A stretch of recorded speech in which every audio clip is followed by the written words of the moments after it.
जब हम खुदा के साथ दुरुस्त होते हैं तो सब कुछ ठीक हो जाता है। ये यहाँ यिर्मयाह 7:27 में लिखा है, तू ये सब बातें उनसे कहेगा लेकिन वो तेरी ना सुनेंगे। तू उनको बुलाएगा लेकिन वो तुझे जवाब ना देंगे।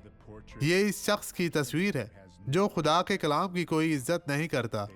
वो इबादत में शामिल होते हैं, वो बाइबल पढ़ते हैं, खुदा इनसे बात करना चाहता है लेकिन वो सुनते नहीं है। वो सोच सकते हैं खुदा मुझे वैसे ही बहुत पसंद करता है।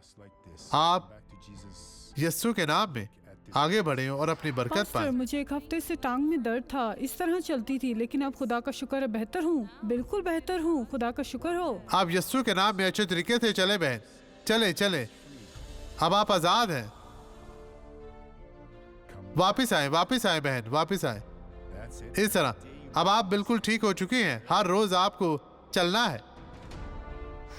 आए अब दुआ करे, बाप इन लोगों को बरकत दे, इन्हें छू पाक साफ और मसा कर और हर तरह की बदी, कमजोरी, बीमारी, मुश्किल परेशानी से इन्हें निजात दे। बदी अब चली जा यीशु के नाम में और आप कहें आमीन। खुदा का शुक्र हो।